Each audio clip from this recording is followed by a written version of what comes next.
ஸ்டைலில் தேங்காய் பால் சாதம் செய்வது எப்படின்னு பார்க்கலாமா? ரொம்ப ஈஸியாக இருக்கும். ரொம்ப சட்டுன்னு முடிஞ்சிடும். நம்ம வீட்டு குட்டீஸ் எல்லாம் விரும்பி சாப்பிடுவாங்க. வாங்க எப்படி செய்கிறதுன்னு பார்க்கலாம். இதுக்கு நான் ஃபஸ்ட்டு கொஞ்சம் கொத்தமல்லியை கட் பண்ணி வச்சுருக்கேன். ஒரு பெரிய தக்காளி, 2 பச்சை மிளகா கீறி வச்சுருக்கேன். ஒரு பெரிய வெங்காயம், இஞ்சி பூண்டு பேஸ்ட்டுக்கு பதிலாக இஞ்சி பூண்டை தட்டி வச்சுருக்கேன். இப்போ இது கூட தாளிக்கிறதுக்கு ஒரு பட்டை, ஒரு ஸ்டார் பூ, ஒரு ஏலக்காய், 3 கிராம்பு, ஒரு பிரியாணி இலை, அப்புறம் எனக்கு இதோட பேர் தெரியலங்க, இதையும் சேர்த்திக்கோங்க. அவ்வளோதாங்க தாளிப்புக்கு. அது இல்லாமல் நம்ம வந்துட்டு ஒரு அரை மூடி தேங்காயை நல்லா அரைச்சி வடிகட்டி எடுத்து வச்சுருக்கேன். நான் 2.5 கிளாஸ் அரிசிக்கு 5 கிளாஸ் தண்ணிங்கிற பக்குவத்தில் எடுத்து வச்சுருக்கேங்க. நீங்கள் எத்தனை கிளாஸோ அத்தனை கிளாஸ் அளவு எடுத்து வச்சுக்கோங்க. 2 ஸ்பூன் எண்ணெய் விட்டுருக்கேன். நான் குக்கரில் தான் வைக்கிறோம். அது கூட வந்துட்டு ஒரு ஸ்பூன் நெய் சேர்த்திக்கோங்க. இது லைட்டாக மெல்ட் ஆனதுமேனே இது கூட தாளிப்புக்கு எடுத்து வச்சுருக்கோம்ல, இப்போ அதெல்லாம் போட்டு நம்ம நல்லா தாளித்து எடுத்துக்கலாங்க. லைட்டாக 2 கிண்டு கிண்டுனா போதும். இது கூட நம்ம கட் பண்ணி வச்சுருக்கிற பெரிய வெங்காயத்தையும் நம்ம சேர்த்து நல்லா கிண்டிக்கோங்க.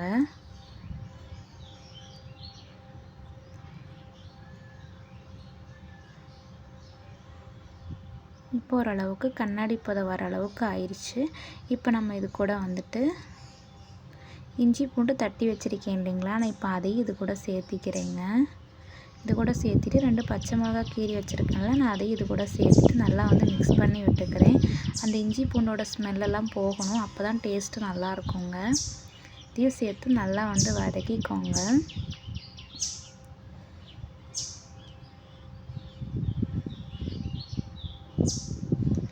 இப்போ நம்ம இது கூட கட் பண்ணி வச்சுருக்கிற தக்காளி சேர்த்திக்கலாங்க.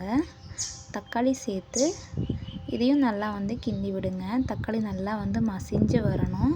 ஸோ தக்காளி வெங்காயம் நல்லா மசிகிறதுக்காக நான் இப்போ இது கூட உப்பு சேர்த்திக்க போகிறேங்க.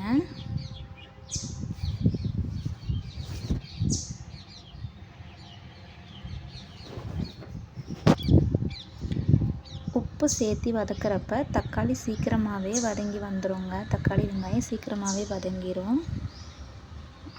இப்போ இந்த அளவுக்கு நல்லா வதங்கிருச்சு பார்த்திங்களா?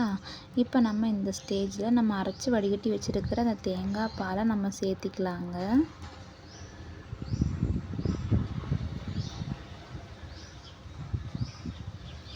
தேங்காய் பால் சேர்த்துனதுக்கப்புறமா நல்லா கிண்டி விட்டுட்டு ஒரு கொதி வர வரைக்கும் வெயிட் பண்ணலாங்க. தேங்காய் பால் ஒரு கொதி வந்ததுக்கப்புறம் தான் நம்ம அரிசி சேர்க்கணும். இப்போ பார்த்தீங்கன்னா ஒரு கொதி வந்துருச்சு. இப்போ இந்த ஸ்டேஜில் நான் 2 கிளாஸ் அரிசி ஆடி ஊற வச்சுருக்கேன். அதையும் இது கூட சேர்த்திக்க போகிறேன். தண்ணி இல்லாமல் அரிசி மட்டும் சேர்த்திக்கோங்க. அது கூடயே கொஞ்சமாக கொத்தமல்லி, உப்பு, புதினாவும் இருந்தால் புதினா போட்டுக்கோங்க. என்கிட்ட புதினா இல்லை, அதனால் நான் புதினா போடலை. அப்புறம் தாளிக்கிறப்ப முந்திரி பருப்பு இருந்தால் கண்டிப்பாக சேர்த்திக்கோங்க. என்கிட்ட நான் முந்திரி பருப்பு போட மறந்துட்டேன். அவ்வளோதாங்க. குக்கர் மூடி வச்சு விசில் விட்டிங்க அப்படின்னா இந்த அளவுக்கு நம்ம தேங்காய் பால் சாதம் ரெடியாகி வந்துடுங்க. டேஸ்ட்டு பார்த்திங்கன்னா உண்மையாகவே வேறு லெவலில் இருந்துச்சுங்க. இது கூட நான் எக்கு வேக வச்சு பொரித்து எடுத்துக்கிட்டேன். அவ்வளோதாங்க. இவ்வளோதான் நம்ம தேங்காய் பால் சாதம். இதை கண்டிப்பாக ட்ரை பண்ணி பாருங்கள். ட்ரை பண்ணி பார்த்துட்டு எப்படி இருந்துச்சுன்னு கமெண்ட் பாக்ஸில் கமெண்ட் பண்ணுங்கள். Bye friends.